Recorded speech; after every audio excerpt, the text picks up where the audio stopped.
We start this week with grave news. Due to the diligence of our research staff, we have uncovered the existence of one of the foremost conspirators of the land. Yes, as of Sunday we've discovered that one Daniel Wilson, If that is his, her, or their real name, indeed, has been seeking to covertly influence this very podcast via what can only be called bribery. By giving us money with a suggestive wink and an odd handshake, Daniel has tried to buy his way into our good graces. and it's worked. The nod and the wink were largely metaphorical, but Daniel is giving us money, and along with our low standards, that means he basically controls us and this podcast. And what control it is. With access to secret Vril technology and the Real Steel dossier, Daniel is the number one reason we can't talk about Donald J. Trump at the moment.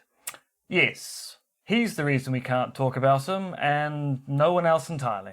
Yes, although this photo we have of him palling around with Robert Mueller on the Mar-a-Lago golf course is... Totally irrelevant to today's topic, which is all about Nazis. and not golf. Not yet, anyway. Roll the theme.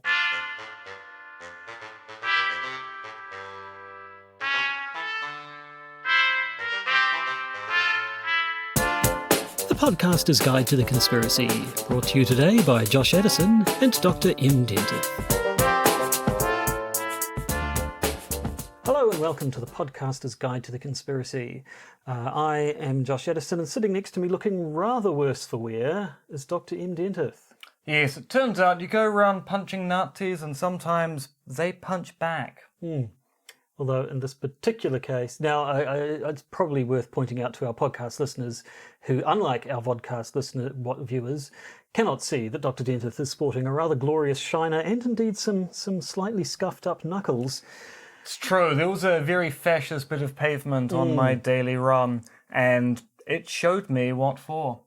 I went one way. A Few stitches there. Is that Oh, four? yes. 4 stitches in the eyebrow? 4 stitches. In part because they can't really use those butterfly things on eyebrows because they move around too much. Right. So, yes, You're I have just to too have them. animated in your facial expressions. It's true. New Zealanders are famous for being very, very animated all the time. And also being really bad at being sarcastic. So anyway, that's the excuse for the shiner. Have we anything else to talk about before we No, pile straight apart into the from episode? thank you, Daniel, for becoming one of our illustrious patrons who gets a shout out on the podcast. We really appreciate the fact that you're on board with the things we'll be doing behind the scenes, and you'll be finding out more about that with our exclusive patron content, which you too could access if you gave us just $1 a month or more, basically. Now, we're back. We had the news episode last week, which interrupted our theme of dodgy pseudoscience, although we only really had Soviets and Nazis. Do we have anything else for Well, next I mean, week? we can go back to the Soviets. There's more than one dodgy okay. pseudoscience in communist Russia. Indeed. But anyway, but today it's the turn of the Nazis, those wacky scamps. Yes, because they have so few opportunities in this modern world. Yes. So, nothing else to say. I guess we should just get straight into the Nazis. Yes, let's get into Nazism, but let's not get into Nazism in that way. No. No. Yes, wacky Nazi. That was a good cork noise, I have to say. I'm good at my cork noises. No, that was something that the podcasters can enjoy as well as the video watchers. So we're talking about Nazis and specifically Nazi pseudoscience. You'll be surprised to learn that some of the things the Nazis believed in weren't actually on the level. May actually have been what you might call complete bollocks.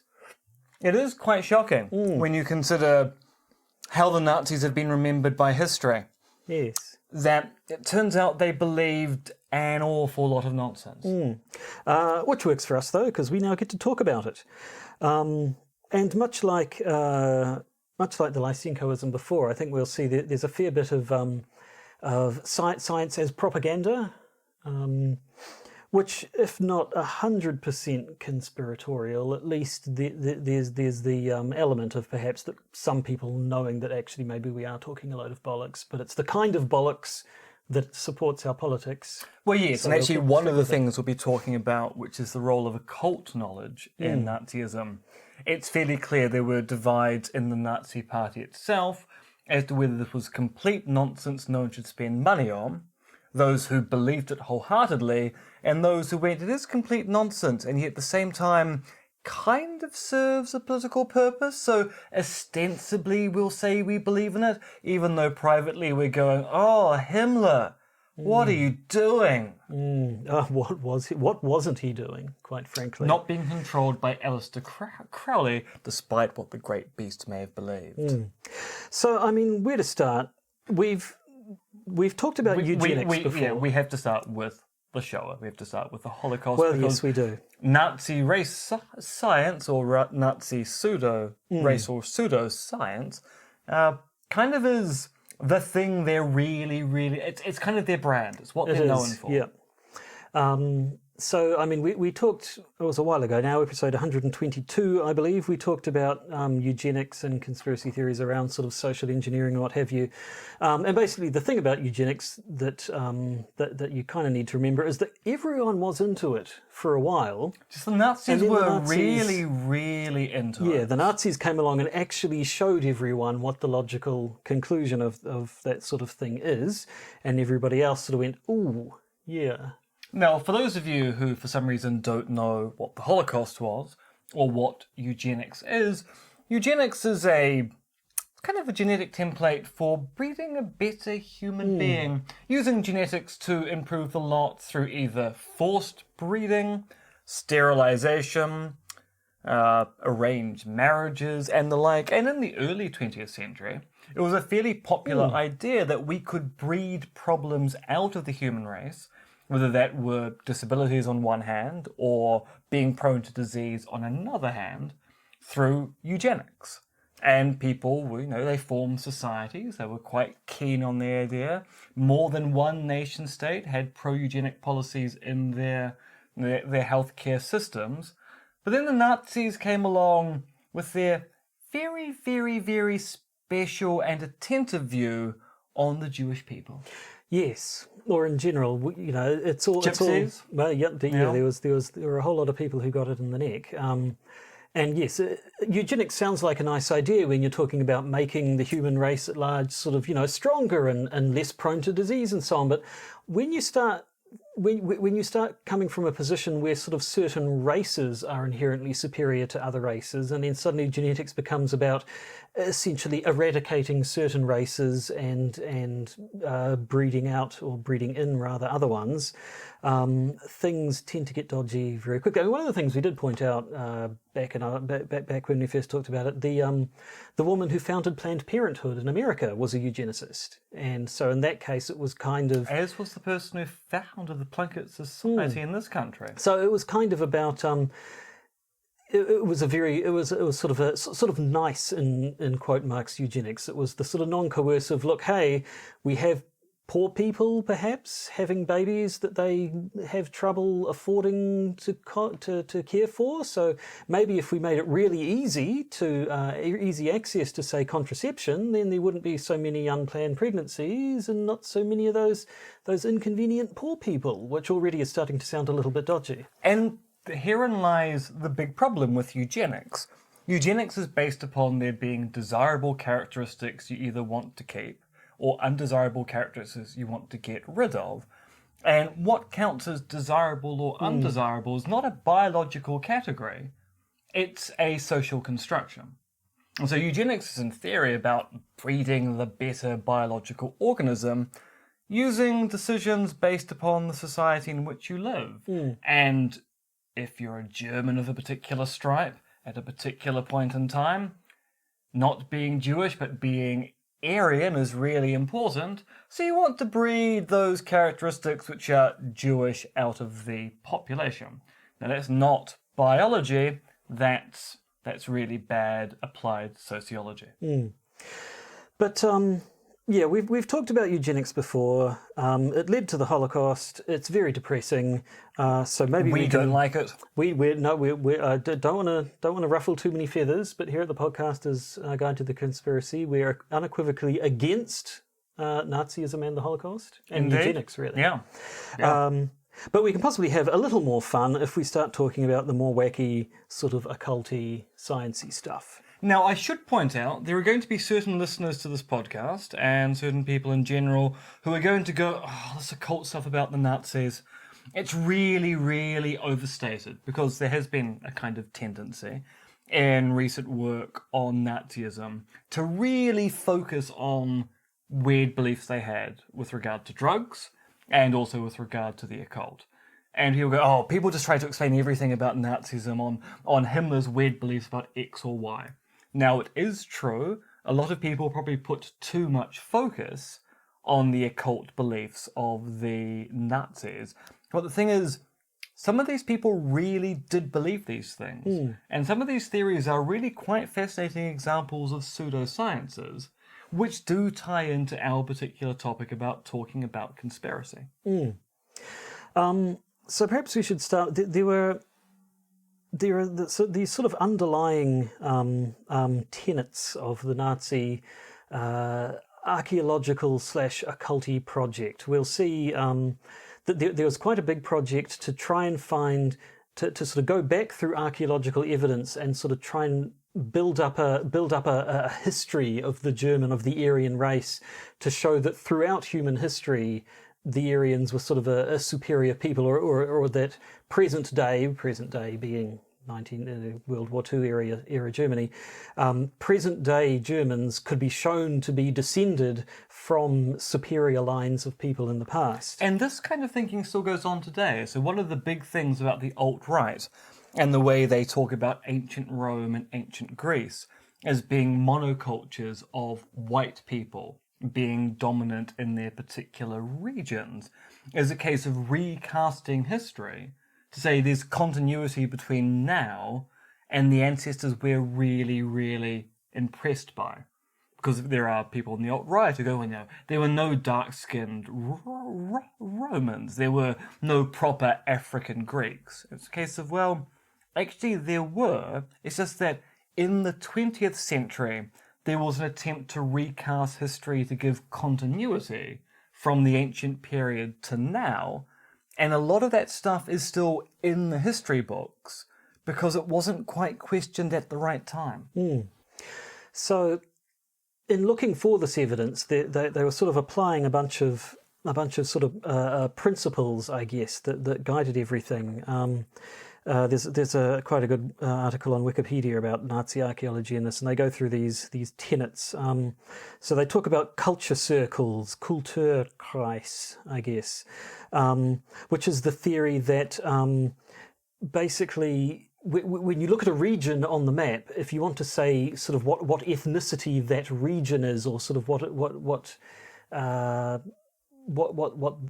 but basically what they say is, if you find archaeological evidence that certain people used to live here, then that's who that region belongs to. And essentially this sort of becomes political, because if they can say Germanic people used to live in this part of Poland and this part of Ukraine and so on, then we can say, well, that's rightfully German land, so we're justified in taking it over. And of course that continues to this day with people who claim that, say, ancient Celtic peoples came to this place, or that the Knights Templar were the first people to properly explore North America.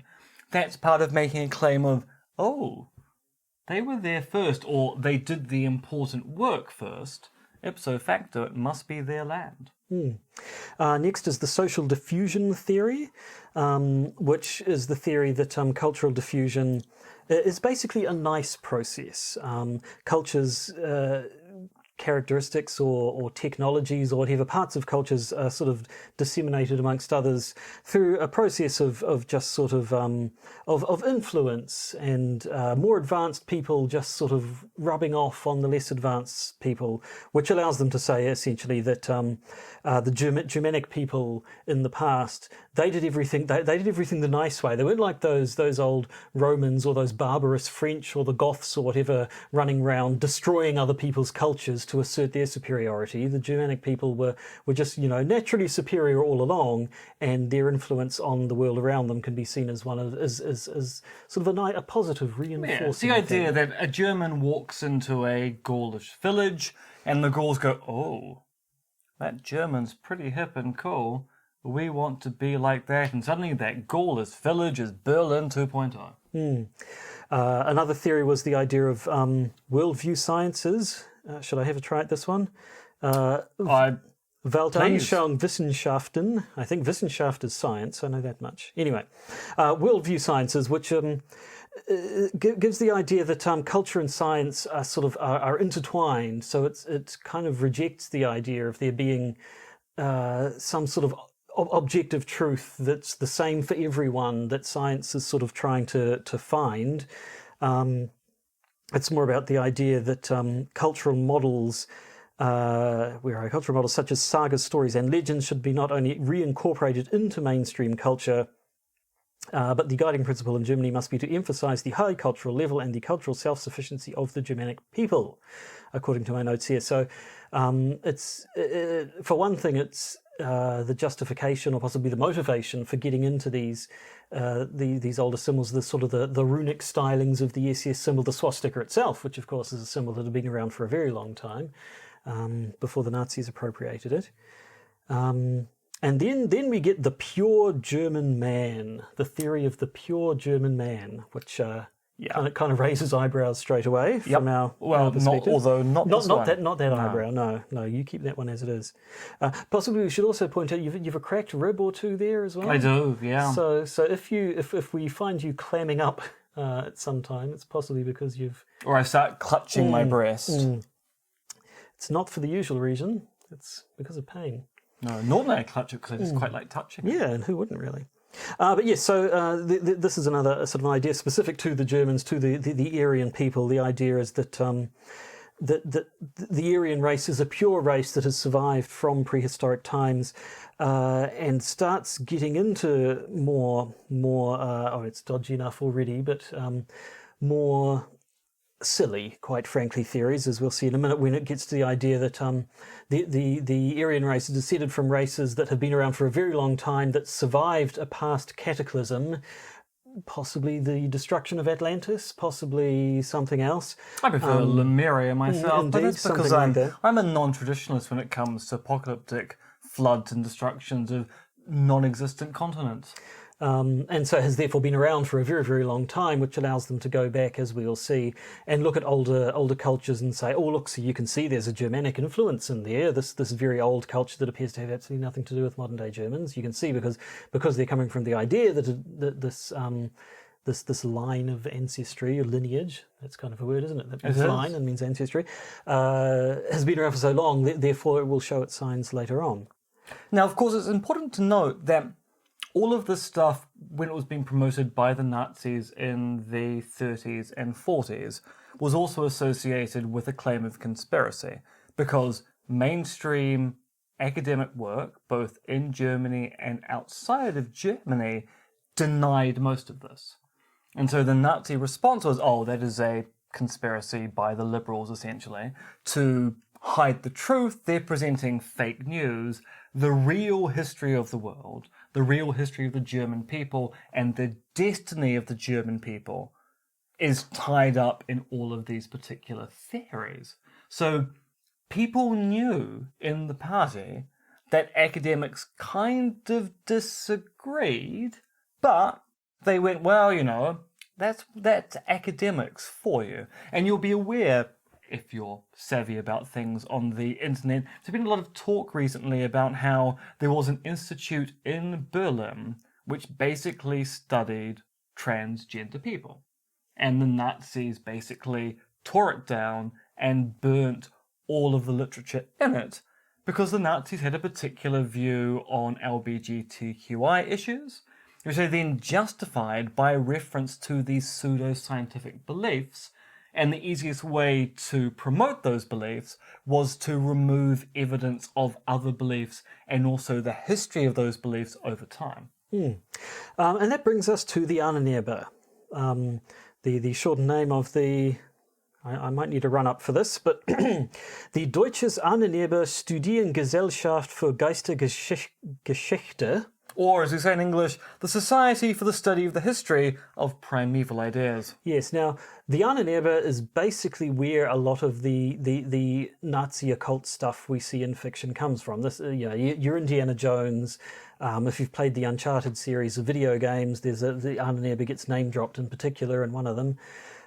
This is partly because of it getting confused with the Tool Society, which I'm sure we've talked about in the past. We've mentioned it, but never actually gone into it in any particular depth. But that was particularly occult, wasn't it? It was, yes, although it predates the Nazis by several decades. But at any rate, the Ahnenerbe, what it actually was basically the institute that was designed to come up with evidence to prove these theories, these principles that we were just talking about before. And those principles were espoused and... Oh, we've got one light that's already gone out. Espoused and promoted by Heinrich Himmler. Oh, Himmler. And Himmler basically is kind of the zeitgeist, it's an appropriate German word here, for occultic studies under Nazism. Sure that's what zeitgeist means, though. But it'll do. Yeah, it'll do. Because he was really... I'm now doing an OK symbol. It's entirely by accident. He was really, really into these particular beliefs. And there is a kind of theory that maybe he was given this institute as a way of kind of pushing him into one side and making sure he didn't keep going on about this to people like the Führer. He believed all sorts of stuff about being the reincarnation of a knight of the round table or something. He practically held what were essentially LARPing sessions, didn't he, with various people who were dressed up as knights. He did a bunch of weird stuff, at any rate. See, I was about to make the comparison, he's the Vin Diesel of his age, but that's a really horrible thing to associate Vin Diesel with. Vin Diesel famously is an avid AD&D player who got Judi Dench to play an AD&D game when they were doing the Chronicles of Riddick, and frankly, that is one of the best stories an actor can ever produce. Indeed. No, so in 1935, so it was pre the outbreak of World War II, the Ahnenerbe was set up under Hitler, and they started going out looking for prehistoric evidence of the superiority of the Aryan race, or at least of the ancestors of the current Aryan race. And they went on a whole bunch of archaeological expeditions. So this is where I think you get the idea of Nazis, digging in the desert for not actually the Ark of the Covenant, but the Spear of Destiny. And so they went all over the world looking for evidence to basically prove the and they really went conclusion. All over the world because they went to India to try and find Agatha. They went to the Netherlands, they went to Tibet, they went all over the damn place, and basically it was, looking back on it now, we can see there's a fair bit of case of making the evidence fit the conclusions. So anytime in sort of instances where you have a race which historically sort of did well for itself, one way or another, they would then say, and that race can be shown to be an Aryan ancestor. So there's a bunch of stuff about how the Romans were actually, Rome was founded by Nordic people, with secret Germans, And then the other way round, if you had a race which was known to be an ancestor of the present-day Aryans, then they would show, these people actually possessed advanced technologies and so on. So there was sort of off to Iceland looking at documents or carvings and so on, which supposedly showed advanced technologies. And of course, if you found a supposedly German area which wasn't quite up to the standards of what the Nazis wanted Germans to be, then you could blame an influx of foreigners into the region for diluting the German spirit. Yep. So they went all over the place. They were interviewing pagan witches and druids in Finland or something like that. They were checking out runes and petroglyphs and ancient sites and all sorts of stuff, coming up with the evidence that they claimed backed up their theories. Shall we talk about the world ice theory? Why not? I think we need to talk about the world ice theory. This one, in looking about Nazi pseudoscience stuff, this one's come up a bit.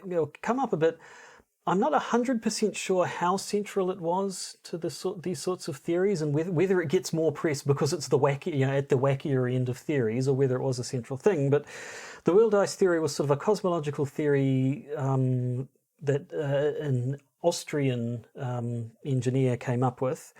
which basically said that space is full of ice. Yeah.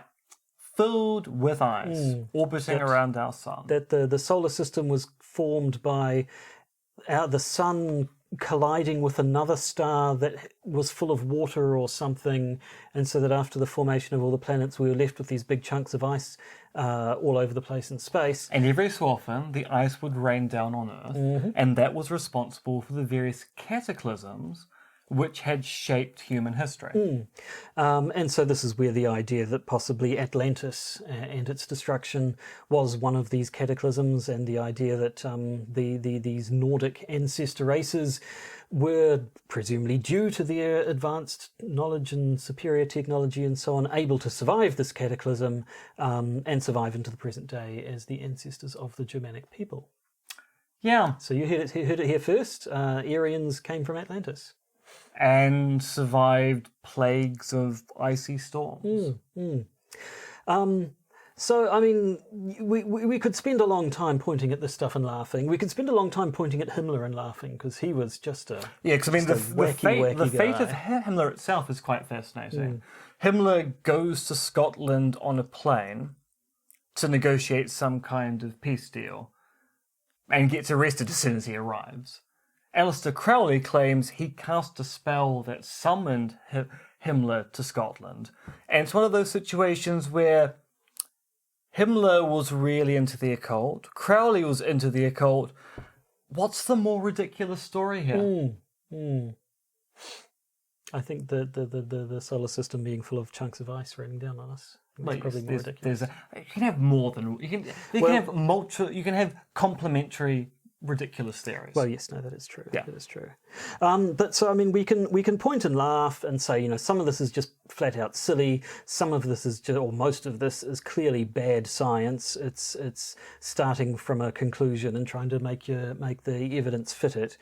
But unfortunately, even the wacky stuff was bolstering the sort of Nazi race sciences that ended up ultimately in the Holocaust. Yeah, and no matter what you think of the pseudoscience the Nazis were chasing under Himmler, the actual symbology and ideology of this was kind of encapsulated in things like the SS runes, the death mask for the officer's hat, the notion of setting up a kind of camaraderie amongst German officers was all informed by the pseudoscience to create a cult of personality under National Socialism, which made it much easier for the Nazis, arguably, to exert control within their borders.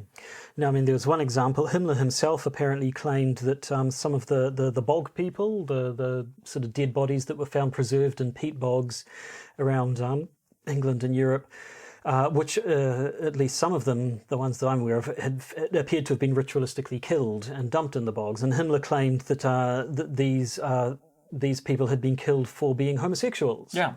And then used that to say that this claim to say that there was therefore this ancient tradition of societies seeking to eradicate homosexuality, therefore it's good for us to be doing it right now. Yeah. He also wanted to basically Aryanize occupied territories, or once World War II was in full swing and the Nazis were occupying territories.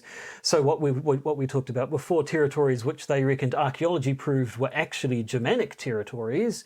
The idea was that they would, boot out the people who are currently living there and then bring in good German stock to repopulate the area. Something which the USSR ended up doing as well. Whenever they took over an area, they would flood the area with Russian immigrants on the notion that you just slowly replace the people there because those places were Russian to begin with. So you weren't invading, you were simply repopulating. So, I mean, they never really got into this project too far. Apparently there was one instance of this plan being put into practice in 1942. Apparently over 10,000 people were deported from Ukraine, and before trains of ethnic Germans were brought in. And of course, the other thing though is the Ahnenerbe was a quote unquote scientific institute that was sort of more into archaeology and that sort of stuff. But eventually, it did kind of get folded into the Institute for Military Scientific Research. Let's have a go. Wissenschaftliche Zweckforschung. And that was the institute that was going around conducting human experimentation on concentration camp victims. Yeah. Yeah. So, I mean, it starts silly, but it gets nasty pretty very quickly. Which is, I better say, unfortunately, the story of Nazism. But using the word unfortunate there seems like an Not unfortunate quite right. choice of words. No. It's the consequence of these fascist ideals where politics is driving the science. Yeah, so exactly as we saw with Lysenkoism, science kind of becomes a tool of propaganda. You start with the conclusions that are politically convenient to you and then use science to try and back up those theories. And then you cover up the fact that the theories are not backed by the evidence by claiming that the people who make those claims are in fact purveyors of fake news. Which is a conspiracy, so we're allowed to be talking about all of this on this podcast. And we have. So, yeah, I mean, really, maybe one time we do need to go back and just have an episode entitled Himmler Was a Wacky Maniac and just look at all the bizarre things he believed in. But now, having established a conspiracy angle, maybe we can justify it. Yes, we can do our potted history of Heinrich Himmler. So, when you watch Indiana Jones and see Nazis hunting for supernatural super weapons that will win the war from them, you can now chuckle to yourself and say, ha ha ha. Some Nazis. of them actually did. Yeah. And when they didn't, they were just trying to prove the superiority of the Aryan race. Yeah. And thank God that they were stopped. Although, for some reason, they're now back. Well, yes. I mean, you see this stuff and you think of your Stefan Molyneux and what have you, trying to take a quote-unquote scientific approach to... Yeah, which is why I kept on mentioning that a lot of these views are still around and people are putting them forward and they kind of owe themselves to the Nazis in the same way that if you talk about the threat of cultural Marxism, you are talking about the Nazi idea of cultural Bolshevism. It was invented by the Nazis to blame a particular class of person for all that's wrong in your society. So I think that brings us to the end of this episode. But only for people who aren't patrons. Indeed. So apart from reiterating once again that, look, we don't care what you think about it, we're just going to stand up and say our truth, which is that the Nazis were bad. Yeah. Hitler was bad. He was a bad one. He was a really bad. Actually, I think he might be the worst of all the bad ones. So no, we don't care. We'll say anything else, quite frankly. Holocaust, bad idea. Totally against it. In fact, so bad we would never support it. But you could support us. That's a segue that works. Yeah, by piggybacking on the fact that we condemn the Holocaust, you too can show you condemn the Holocaust by giving us $1 a month. That sounds like a terrible way of getting money out of it. It does a little bit, yeah. But it's done now, so it can't be helped. Yeah. I mean, we can't edit this thing, can we? No, obviously not. So if you were to become a patron, you would become privy to the bonus content that we record after every episode. So this week we have a doozy. I'm looking through the list. There's just all sorts of stuff. Oh yeah, we've got QAnon stuff. Of course we do. We've got a great QAnon story. We've got a claim that Tonga lost the internet due to sabotage. An update on the whole whale oil Cam Slater affair, and apparently an Australian energy company has been trying to stifle researchers. Sounds dodgy, but if you want to know more, you'll need to become a patron. And if you are a patron... then you'll learn more very shortly, unless for some reason you listen to the update before you listen to the episode, which... You might. We don't want to tell you how to live your life, but still, this is going to sound a bit weird. So we better stop, I suppose, and simply end the episode in our usual fashion by saying goodbye. L'arrivederci.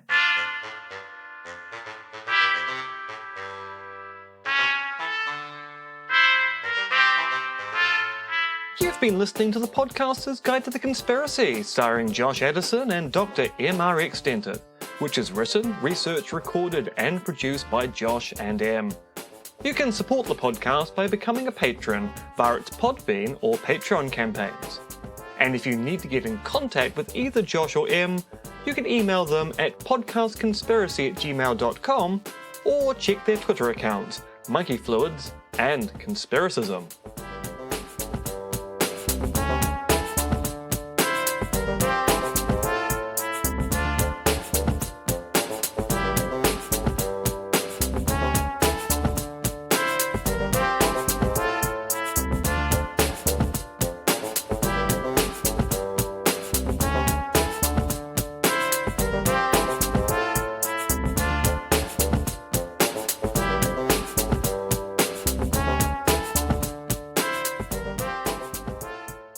And remember, it's just a step to the left.